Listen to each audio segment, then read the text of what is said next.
Super, well, thank you very much for coming. I wanted to talk about climate change and energy markets. I'm Cameron Hepburn, Director of the Smith School and Professor of Environmental Economics. And my exam question today is, how will the transition to net zero affect energy markets? I'm just going to move this across here so you can see it. Because obviously, we know that the transition to net zero is going to be massively disruptive across a whole range of sectors of the economy, but none more than the energy sector. And you're all here because you're interested in the energy sector. So I want to piece through what the future might look like, how it's different to today, and how we might get there. So that's the exam question. And expand the screen. This one down there? Yeah, okay, super, thank you. And of course, those of you doing the energy systems masters will have an entire week of this stuff in much more depth next week. So part of this is a bit of a taster, but I've also tried to make it a little bit different to what we'll do next week. And I also teach a course on the MBA that covers some similar territory, slightly different angle. Okay, so I want to one.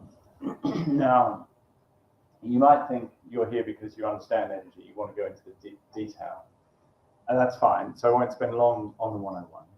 But I think it's important to just make sure that we're all on the same page in terms of how the energy markets work. After that, I want to turn to look at how the changes in technology are driving cost changes, which are driving changes to the market structure in energy, not just here, but all around the world. And then, because the renewable technologies that are cheaper, that are coming into the system, solar and wind, are intermittent, they're often inflexible, the ability to match supply and demand becomes more difficult. It's as important as it always was. If you can't do it, then your power grid blacks out. And so storage becomes key. And there's a major report on storage, which is coming out from the Royal Society, shortly led by Professor Sir Christopher Smith, that I'll talk a little bit about without stealing any of Chris's thunder.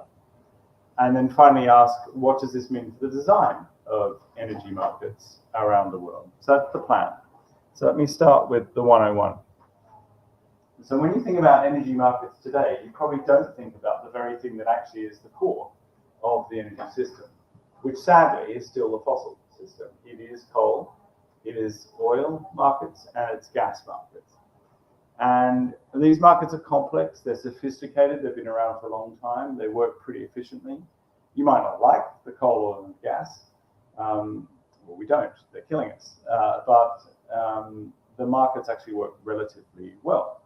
And so if you just take coal markets, they are, as this image shows, relatively sophisticated in that coal is mined in a variety of different ways, in a variety of different locations, traded based on a Newcastle price with different variations across the world, but then transformed into different intermediate products and final products for which in each of these cases there are markets.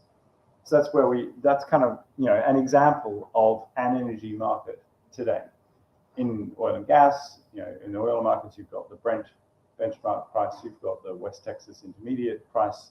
It's tradable more easily around the world because the cost of moving oil geographically is lower than the cost of moving gas. Gas tends to be more regional in its market structure, and hence you can have price differentials enduring for quite a long time. But I doubt you came to this talk to hear all about the details of oil, gas, and coal markets. I used to teach this probably nearly a decade ago until the students said, you know what, we're not interested. We just want to hear about the future of the electricity system. And it is an electricity system that we're going to be talking about primarily. So we're going to go from a centralized fossil-based power system to a distributed renewable power system with storage. None of this will be used to you. We go from an energy system where liquid fuels are predominantly dug up out of the ground and delivered into our cars with pumps, to a system where the passenger transport is electrified, but some of the other uses of liquid fuels shift altogether. So there are either synthetic fuels made from hydrogen, they're biofuels, or there's something else altogether, like ammonia. And overall, what we see is an economy that shifts from one where petrochemicals provide a base feedstock to many things, including the plastics, the phones that you have in your pockets, the laptops you have in front of you, to one in which we're capturing the carbon molecules that we need to produce those feedstocks out of the air, or we're using biological processes to capture the carbon into plants, and we use them that. Okay, so far so good. So, how does the power market work at the moment?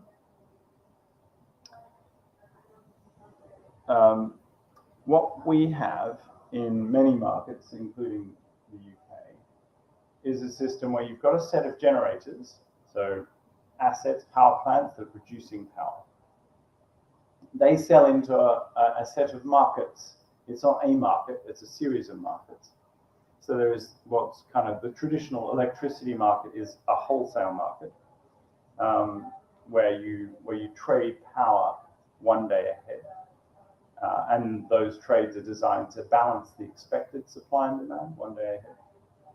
But then there are balancing mechanisms that are up to half an hour ahead to trade your power to make sure that you're balancing the system time frame. And then there are ancillary services to make sure that the power system is balanced second by second or sub-second by sub-second. Because if it's not, if you don't keep it at this beautiful 50 hertz, it goes to 49 or 51, then the whole thing collapses. So we have a quite sophisticated set of markets designed to keep the lights on. It's kind of impressive when you think about it, what humanity's managed to do in pulling together this suite of different mechanisms and markets. There's about 20 different mechanisms and markets all working together to ensure that at every single point in time, demand and supply are balanced in the power system. That power then is purchased by suppliers who sell it on to customers. So you and me, we have somebody who's supplying us with our electricity, and they are purchasing it from the power market, the wholesale or the other power markets. Now, on top of those wholesale balancing ancillary markets, you have something called a capacity market. The capacity market is there to ensure that the system as a whole has enough capacity on an annual sort of basis, roughly, so that you don't get into this situation where the whole system is short. There's not enough power plants. And the reason that market exists, and you might say, why do we have to have a market to induce capacity? Because if you had the incentives in the wholesale market, the balancing market, correct, then companies would build enough power stations to supply the demand. You might think that way. Anyone tell me why that's not right? Or is anyone from Texas, in which case they'll tell me that is entirely right. We let the free market rip. We don't need any of these other things. Yeah. Raj from BCM at the beginning. Yeah. From Texas, free market all over. Okay. Right. So a Texan would say we don't need it. But even the Texans actually have a little kicker to induce enough capacity. And the reason is that as the risk of a market failure, the market, so if the lights go out, who suffers? Customer. Yeah, the entire economy, every single customer. Does the company selling the power suffer? Well, a bit in the sense that they've lost the ability to sell that power. But on the way to the blackout, what do you think happens to power prices? They go through the roof. So actually, companies almost have an incentive to trigger these blackouts, to capture rents on the way towards them. It's not quite that bad. But they certainly don't have any interest in maintaining the system integrity and maintaining the lights on. So for that reason, governments design these mechanisms to ensure that there is enough capacity on the grid. The other sort of instruments that we have in the power markets of today, and just a reminder, I'm spelling all of this out because we're going to talk about how climate change and how the transition to net zero will change these markets. So we kind of need to know where we're starting from. But the other system set of mechanisms we have in the UK and in some other countries, but not all, are mechanisms to bring on renewable energy. So how many of you heard of a contract for difference? 2, okay, so good. So we're doing some useful education here. Do you want to tell us what a contract for difference is? I think it's the difference between, we mentioned this deal on masters, but if I remember correctly, it's the price difference between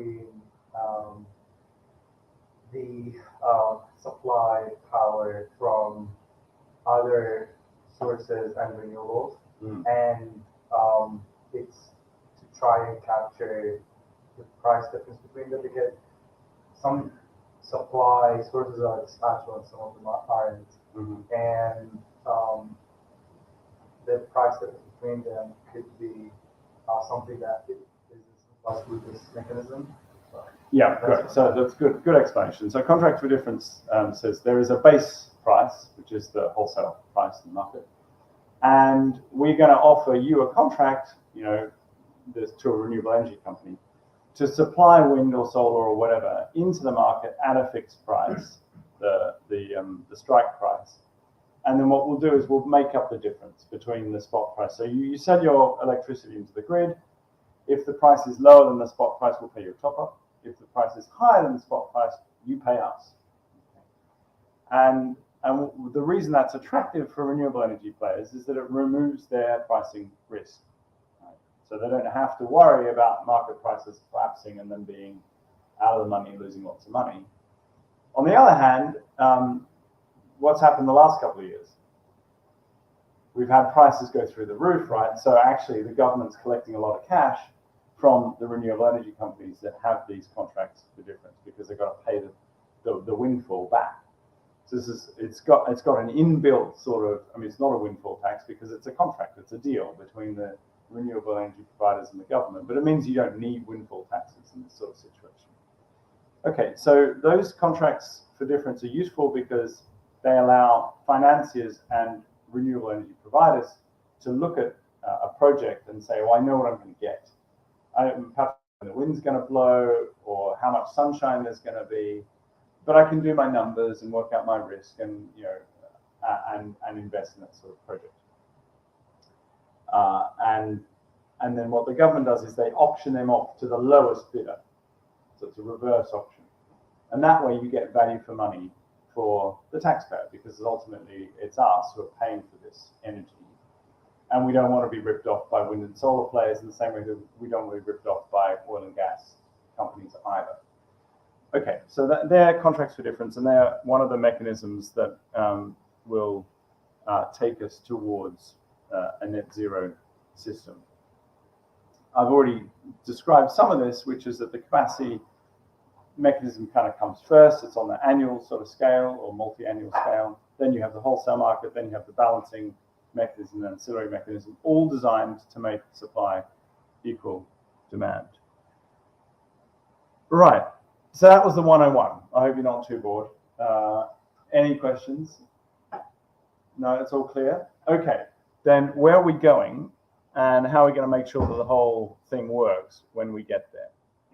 Well, I want to report the results of a study done by colleagues at the Smith School and the Institute for New Economic Thinking around the costs of this transition.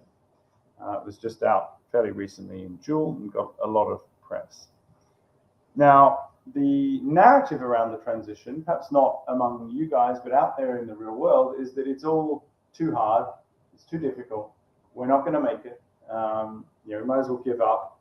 1.5 degrees was never possible anyway. To get to 2, you're going to have to suffer with lower economic growth, higher electricity prices, and so on. And that's an unhelpful view because actually it's not grounded in the evidence. And what our paper has done is to say, let's have a look at the trends in technology. And let's imagine those trends continue. So rather than assuming that all progress stops, let's assume that we continue to progress at the same, no faster, but no slower than we have done before. What happens? Well, it turns out we're on track to meet the Paris goals. Like, amazing. Because it doesn't feel that way right now. Explain why. The other bonus here is that meeting Paris goals could be cheaper than just continuing with the fossil system that we've got, and that's before you account for climate damages. So the cheapest energy system you can imagine may well be a clean energy system. How many of you find that plausible? Not that many. Okay, let's see how we go. Right, so the justification, then the numbers, the analysis is based around these two ideas of Moore's law and Wright's law.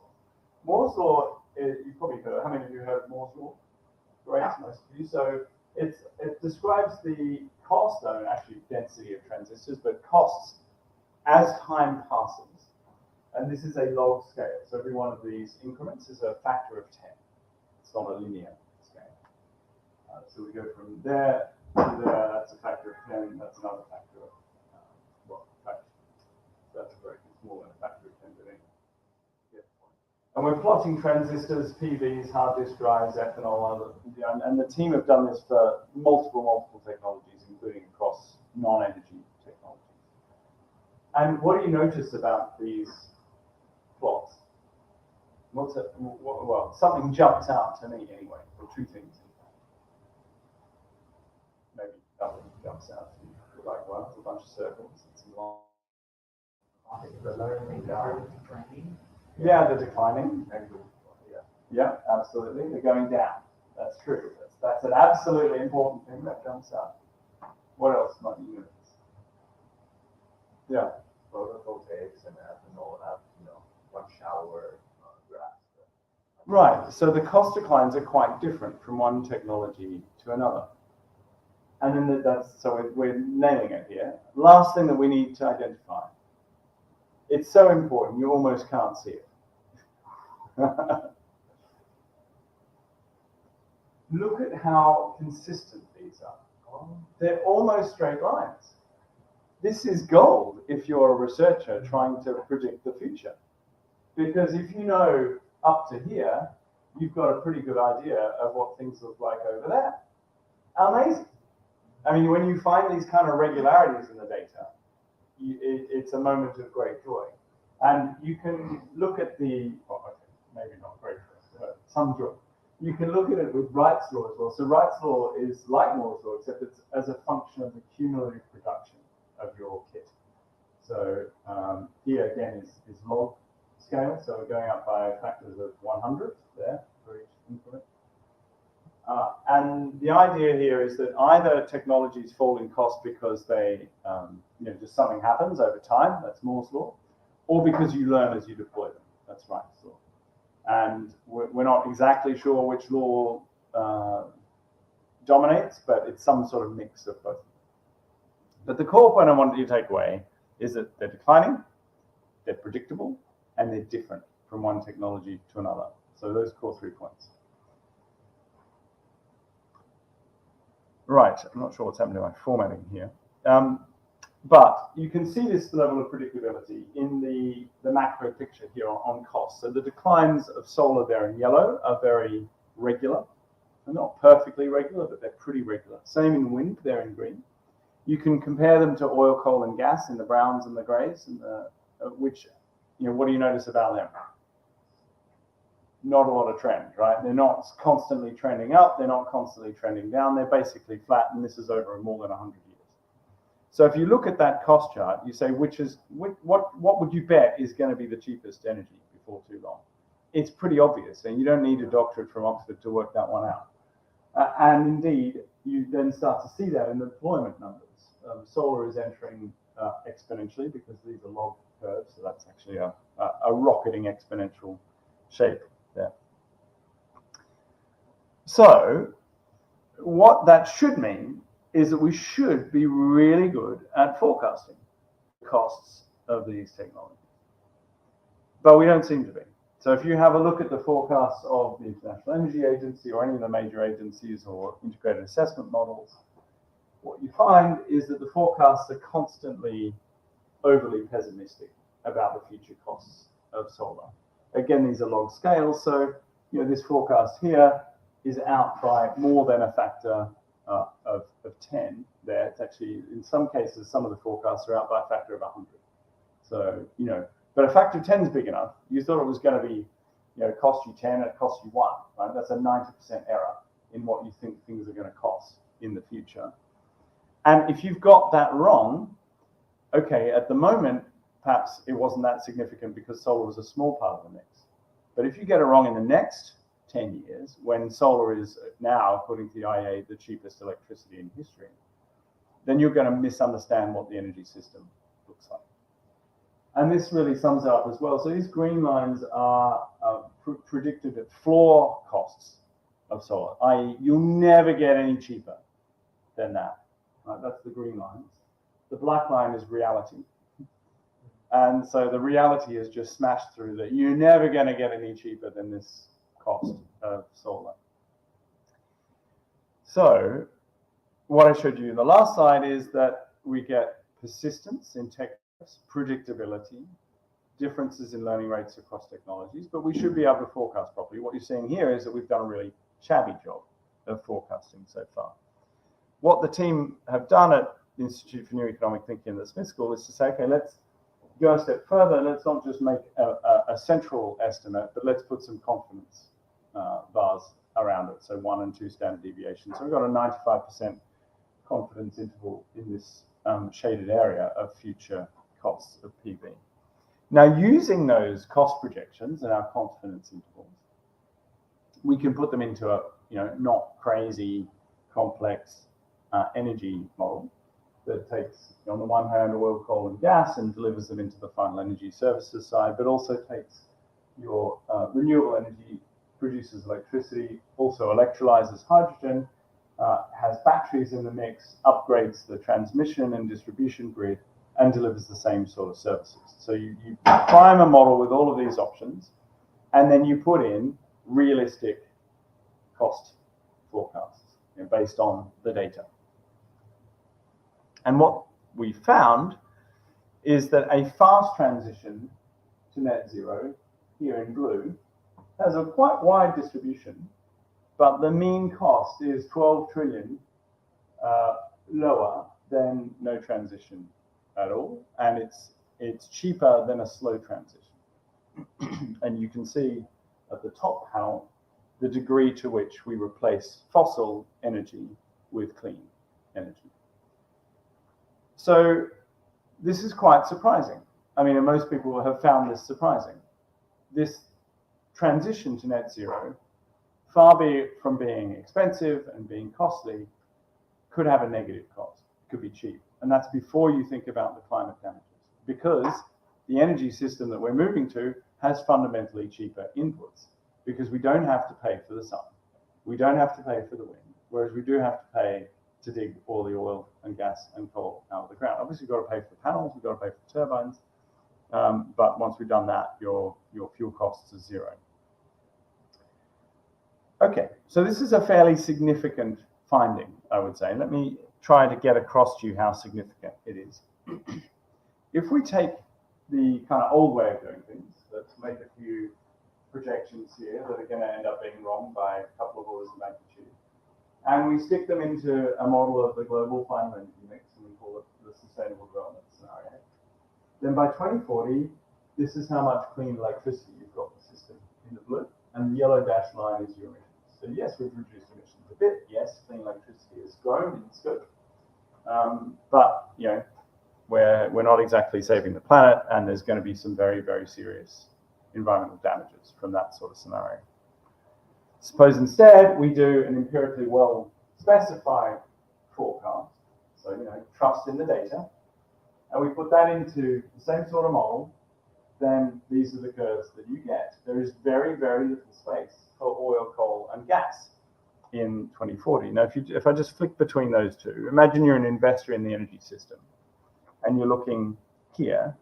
It's okay, well, there's pretty good scope there for investment in natural gas out to 2040. Okay, got to get rid of it eventually, climate change, greenies, all that stuff. But we should be investing in coal and oil and gas for a long time. They're going to have a long life in the system. If you now take this scenario, and remember, this is the one that's based on the data, the other one's fantasy stuff. This scenario tells you there's very limited scope for profitable production of oil, coal, and gas. So they look pretty risky to me. There you go. It's a controversial perspective. I can see a question. Do you want to have that on? Well, it's like, if this happens, right, and of course it can have a probability of happening. What happens to oil power states and oil economies across the world? How catastrophic will those damages be? Yeah, it's not pretty if you're an oil-producing state, and I advise some of them, and they're thinking very hard about how to refashion their economies right now, as you would expect. Yeah. When well over a majority of your public income comes from fossil fuel extraction, then you obviously have a problem, whether you're in Houston or somewhere else. Right. So the funny thing about this is that it is a controversial proposition, because remember, this is the analysis that uses the data, and the other analyses don't. But there you go. Okay, so I hope I've challenged you a little bit. Let me put another couple of challenges to you that go in the opposite direction, that make this harder, but still, I think, feasible. Suppose we go to this system that is cheaper, and we produce lots of cheap, clean energy and the storage to go along with it. How much storage do we need? This is a question that Professor Sir Chris Llewellyn-Smith, who's spoken in this society in the past, has been addressing himself with a bunch of other professors from around the country for the Royal Society. And he will have a report out shortly. I'm not stealing his thunder. But I wanted to share some of the preliminary things that he's been finding, because they're pretty powerful. So this is just the UK now, this is not global. Previous numbers analysis applied to the UK. So in the UK, we have several tens of terawatt hours of energy storage in coal. We have a bit less, but it's still in the tens of terawatt hours of storage of gas. It's probably not enough. You may have heard that we have less than 10 days storage of gas in the country. And we've got over 100 terawatt hours in crude oil and petroleum, just stored in the various depots and storage and fuel refueling stations and so on around the country. Currently, that sounds all right. You might think, I don't really know what that means. How many terawatt hours do we use in a year? Does anybody know what our energy demand is in a year? Terawatt hours? No. Let's call it around 1,500 terawatt hours. So in these numbers are they're significant, but they're not massive. Now, if we go forwards to 2050 and we think that we're going to have a whole bunch of efficiencies and so on, then maybe actual demand may fall rather than rise dramatically, but it gives you some orders of magnitude. The question is, how much do we have in non-fossil storage? So suppose we get rid of the coal, oil, and the gas. What's the storage picture look like? Well, note the difference between the T and the G there, right? The first lot of terawatt hours, we're now in gigawatt hours. It's a factor of 1,000 less, right? This is big. This is a very significant point. 30 gigawatt hours in pumped hydro, 40 gigawatt hours in hot water tanks, less than 10. I mean, it's kind of 2,000 grid connected batteries, 500. It's a lot, but that's in the biomass that tracks. So it strikes me that this is a potential issue, right? We need a dramatic scale up of our non-fossil storage capability if we're going to move to this kind of cheaper system. Now, that is factored into the analysis that I presented you previously, but it's still quite a big engineering challenge and a big societal challenge. Where's all the hydrogen going to go? Where is all the compressed air going to go? Where's the ammonia going to go? How do we get it back into the grid? How do we rethink about our energy markets so that they're not congested? So put it this way, suppose you prepare your economy for a 1 in 20 or 30 or 40 year period where in the winter there's very little sun and there's very little wind. Suppose there's a 2-week period where there's no wind. So you've got to have 50 gigawatts of power capacity stored for a number of weeks. So many gigawatt hours, terawatt hours potentially. Where do we store the energy? And then how do we get it back into the grid so that we can balance supply and demand? And Chris's point is that this is totally solvable. He's worked out where it can go. He's worked out how much is needed. He's worked out how much it costs. And he's worked out how we can get it back into the grid.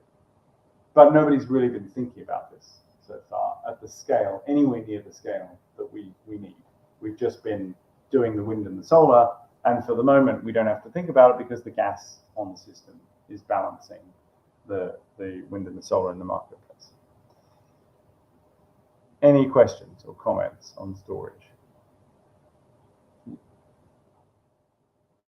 Let me shuffle along. Okay, so then how, finally, to last point, how do we think about the design of our markets in this new world that we're going to? Now remember, I started with a picture of coal markets. In 2050, you can kind of just do the, whatever it is, Control X button on those things, they're gone. So we're mainly in a power market soaring. So we've got to have the capacity, wholesale, balancing, ancillary market mechanisms have to provide the whole energy system for the whole economy. But the structure of power going into that system looks very different. For one thing, it's not in the same place. For another thing, it doesn't have the same cost structure. So what do we know, what's significant economically about renewable energy compared to fossil energy? Anybody tell me, in terms of the balance of OPEX and CAPEX? Yeah. Right, so renewables, very high fixed costs, very low marginal costs of production. What that means, most of the markets at the moment work on equating marginal costs, so that you get a marginal price signal so that consumers and the market can allocate resources sensibly at the margin. That's what markets do, and they're beautiful. But once you've got a system where your marginal cost is very close to zero, those markets don't necessarily work anymore. Not in the same way. Can you think of any other commodity that you buy where your marginal costs are zero or close to zero? Yeah. LEDs. Yeah, so I mean the energy they're so efficient that your lighting services are very cheap. That's true. Yeah. Anything outside the energy sector? Media. Yeah, right. So if you've got a Netflix account or whatever, or a broadband connection, or what these pieces of infrastructure where somebody has paid, either the state or a company has paid huge fixed costs, and then their cost of providing for one additional consumer is very little. They connect you up to the broadband network, and after that, there's kind of no ongoing cost. But they've got to recover all of the fixed costs, and they need a business model that enables them to recover the fixed costs. So when you think of Netflix or broadband, how do you pay for that? Do you pay per gigabit? Or do you pay per film? How does it work?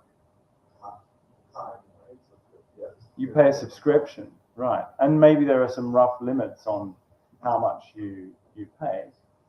But there's a fundamental challenge for the new market that we're moving into, is that it doesn't look like the market that we're in the moment in terms of its fundamental economics. So we're going to have to reimagine those future markets. Now, my colleague and friend Dieter Helmer's done this in the cost of energy review some 5-6 years ago. He proposed a bunch of changes to the regulation and structure of the market. I encourage you to read his review if you're interested. And one of the key things he has in mind there is an equivalent firm power auction, which would combine these CFDs with the capacity mechanisms in a way that meant that you had to deliver your power when you were called to deliver it. So it's called equivalent firm power. So what this would do is to say the state procures enough capacity, it's most likely clean capacity, but also it's firm. So it's not the state's job to balance the market, it's the private sector's job. Now you can take a different view. You can take the view that actually the job of balancing the system is the system operators, and no private sector player is going to be able to do that as well as the national grid or somebody with a holistic view. And so, we don't need to force players to engage in an equivalent firm power auction. We just need to think about the balancing and the market structure and the market design in a different way. But it's a credible idea, and it's worth thinking about quite hard. There are some other ideas that other Oxford and ex-Oxford folk are thinking through. In particular, so when you move to a world where it is a bit more like broadband than it is like power at the moment, the thing that really matters is congestion. Right? The thing that annoys you with your broadband is if there are so many other people on the network and you can't get access. So how do we design a system that sends price signals as a function of congestion somewhere, so that people can, both as a function of time and place? Or how do we design the system so that we don't get congestion?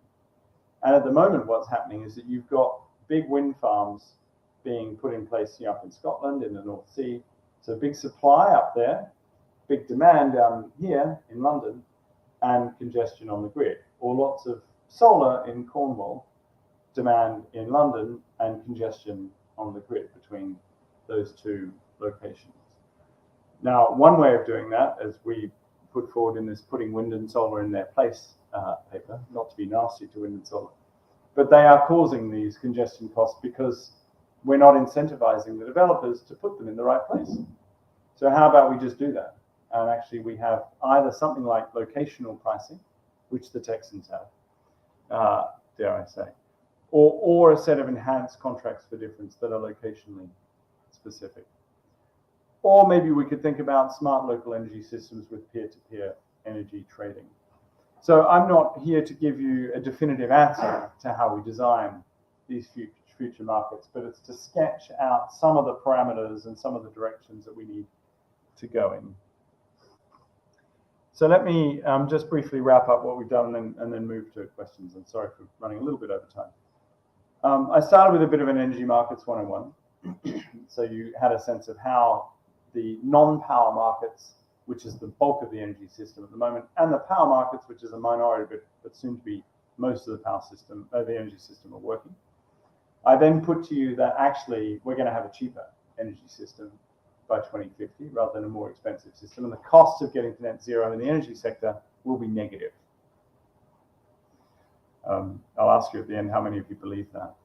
We then looked at how to actually deliver on that system in terms of the storage challenge. I didn't talk about flexibility all that much, and then briefly talk through the market design questions. So that's it. Thank you for listening, and look forward to chatting with you now in questions.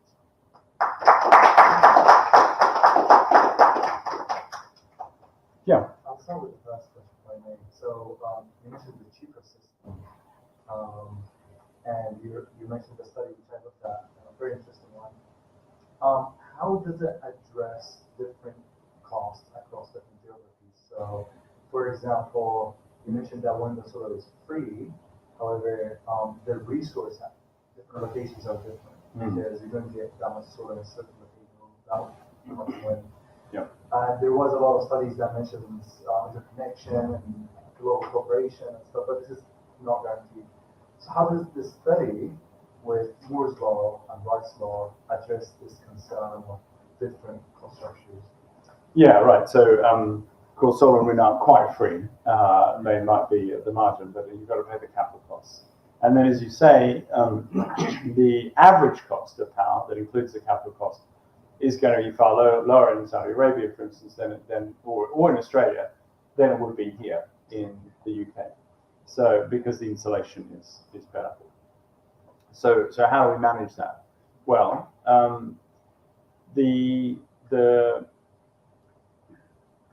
as probably many of you know, there are various plans to do large-scale international interconnection.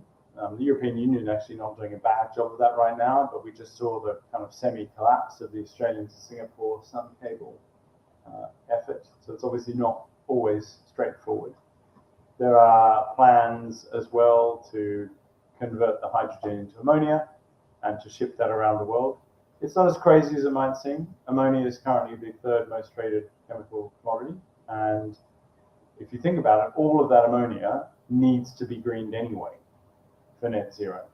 So we're going to have to be trading green ammonia around the world. So maybe we just make a bit extra of it and then use it in turbines at the other end to balance out power systems. in terms of your specific question, how does the modeling take it into account? It's a global model with global averages. So we're not modeling, say, Saudi specifically different to Latin America, to Poland or whatever. So it's quite aggregative in that sense. But what I can say is that it does include the costs of conversion to either gaseous or liquid fuels and their use, and the costs of interconnection and distributional grid upgrades. But it's a bit crude in that respect. So yeah, it's first pass. Is it under or over egg there? It's hard to tell. Yeah.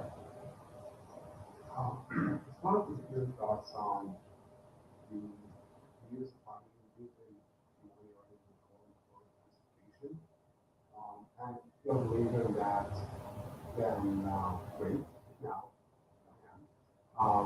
What do you think the efforts that are happening around the world to actually still push for hydrogen fuel for vehicles and transportation? And why is there this divide? I mean, it's almost 50-50.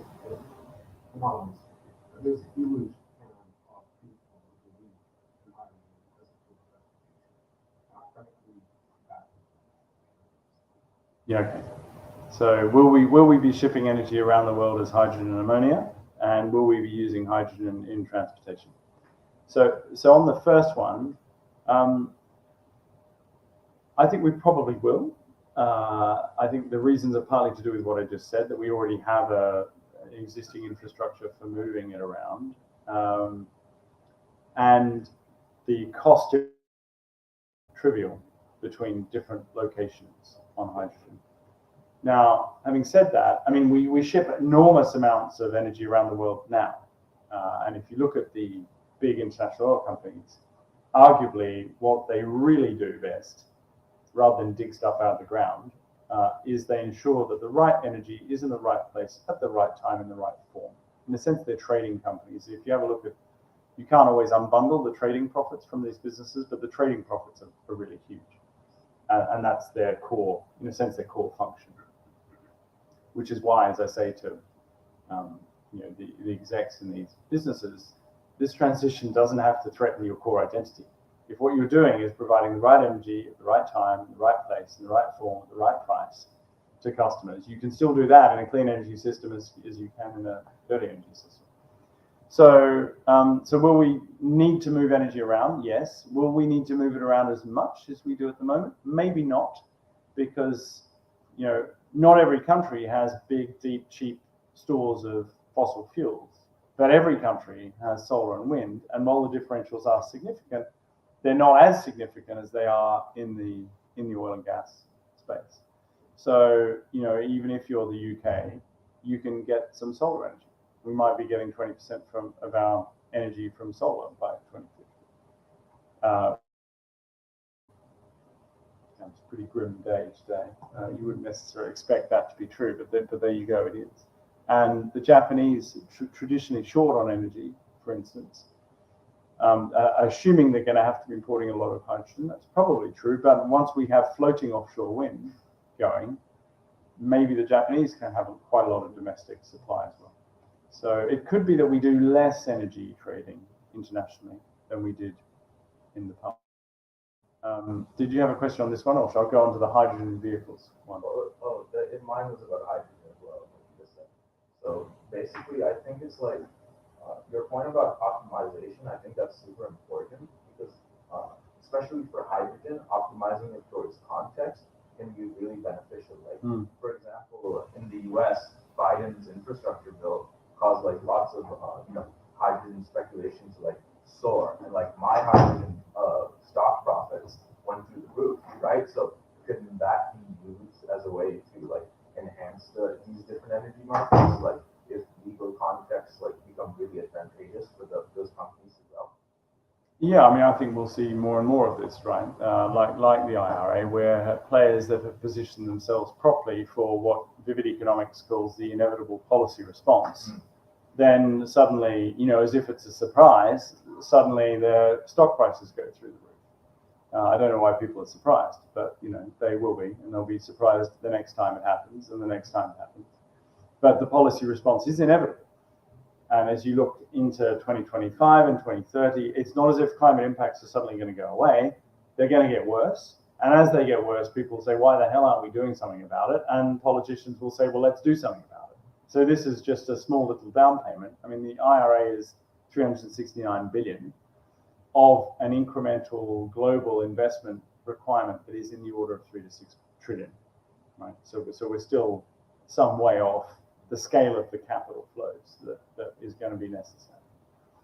So going back to the hydrogen and passenger vehicles question, I'm not sure I get that either, because of the round-trip efficiencies round-trip inefficiency. If you take the electricity from solar and wind and stick it directly into a battery, then you're what, 90+%, or thereabouts. Not maybe a bit less. Oh yeah, so from including the distribution, transmission, as well as the engine, the motor itself.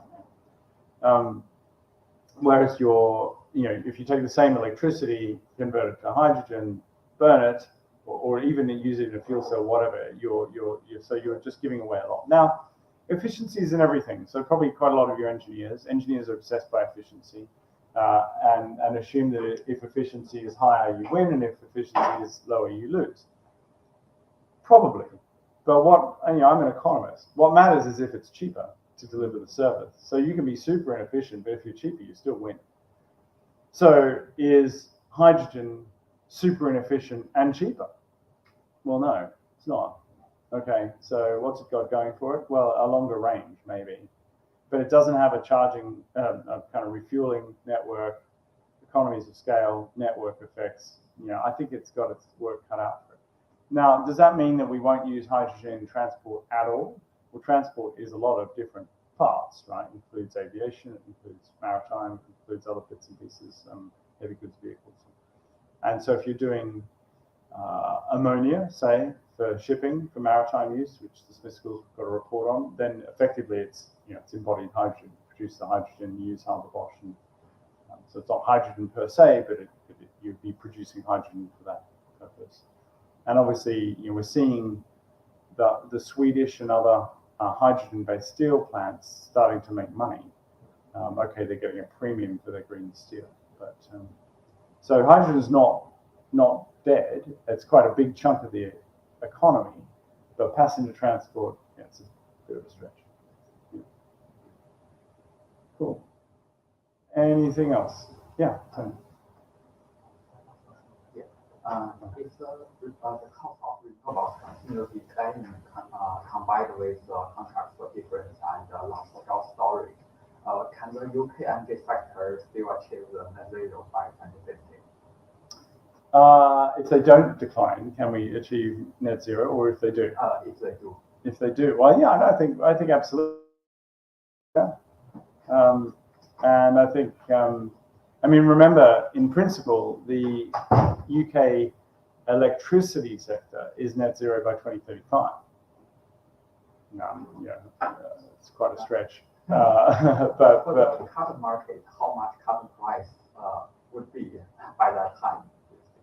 Good question. I'm not a sage, but to get to net zero, we need to do a lot of carbon removal from the atmosphere and CCS. And at the moment, the technologies that scale that can do that are not cheap. So if you're doing industrial direct air capture, you're in the hundreds of dollars per ton. And so if you wanted to trigger that right now, that's the sort of implicit carbon price you're looking at. Mind you, these technologies all have their own learning curves, their cost curves. So by 2050, maybe we'll have some super cheap, scalable technologies that don't require, $100 plus $200 a ton of carbon. But I suspect we're probably in three figures. Yeah. Wait, but then what is an economist's perspective on nature development to build massive carbon sinks to optimize, carbon capture and storage, but not from a technological? Yeah, we should do that. We should do nature. Yes, absolutely. It's the cheapest way of storing. It's the cheapest portfolio of storing carbon. if it's done sensibly, has a range of other benefits, but it has to be done, in a biodiversity sensible kind of way. And so there are those who will say, well, it's not permanent, therefore it's pointless. That's not true. It isn't permanent, that is true, but it's not true that therefore it's pointless. Because if you can store carbon in the biosphere, take it out of the atmosphere, store it in the biosphere for just say only 50 years or 100 years, then okay, it's going to come back up in 50 or 100 years. But that's a huge leap. Like, I'll take 50 years of leeway at this stage of the game. I mean, we're basically 20 years too late. So if we can use Mother Nature to give us a 50-year, extension on our deadline for our thesis, then that's probably a pretty good deal, I would say. I was just thinking about the Pacific Ocean of providing electricity and how that scenario shows that we reach the 1.5 degree. And I imagine then we need the raw materials that are required to actually run all the energy. Yeah. And we need energy. Yeah. To do the mining. You do. Yeah. Would that really Yeah. Yeah, so some nice papers out on this recently, actually. The amount of energy, minerals, and implicitly carbon emissions required to build the new system before it's kind of self-sustaining. Because once you've got a clean energy system, you can build more clean energy on clean energy. But at the moment, the energy system is dirty, so we're building a clean energy system with a dirty energy system. But this is an interesting question. It's often over-egged as a kind of, oh, well, you haven't thought about that sort of issue. The energy return on energy invested is the kind of claim. It takes you, so the energy return on energy invested of fossil fuels used to be in the high 10, maybe 30 to 50 kind of range. I'm slightly out of date on this literature, so don't take these numbers with too much certainty. But it was not 10, and it wasn't vastly over 100, put it that way. Whereas the energy return on energy invested on some of your renewable technologies, 5, 10 years ago, was looking like being 10 or below. And so the idea was, well, you're stuffed because you're not getting enough energy back from the energy you put in over the lifetime of the solar panel. So two things. The first is, in a sense, provided the energy return on energy invested is more than 1, and it's cheaper, well, it's the cheapness that wins, right? Now, so anything more than 3 or 5 is probably enough to make it a non-issue other than, is it cheaper? And then the second issue is that the energy return on energy invested for renewable energy mechanisms, as I understand it, has been rising quite dramatically as their efficiency has been rising. So you take less energy to produce them, you get more energy out per any unit of energy going in as well. So that equation is no longer the sort of, gotcha debate that it used to be a decade ago. But I'm happy to take, if any of you, someone here has probably looked at this more recently than I have, and you can tell I haven't looked at it for 5 years. No? Yeah. I have a question, sorry. Okay. For the location of its congestion price, how much is time can solve can solve the congestion of the power grid? Because I know there are other limitations. For example, the geographical location, it has high demand but a low generation. Yeah. Even we put a very low congestion player or something, but we can't build a wind farm in London. No, you can't. But what you can do, so if you had location-based pricing, then prices in London would probably be higher because demand is higher than supply.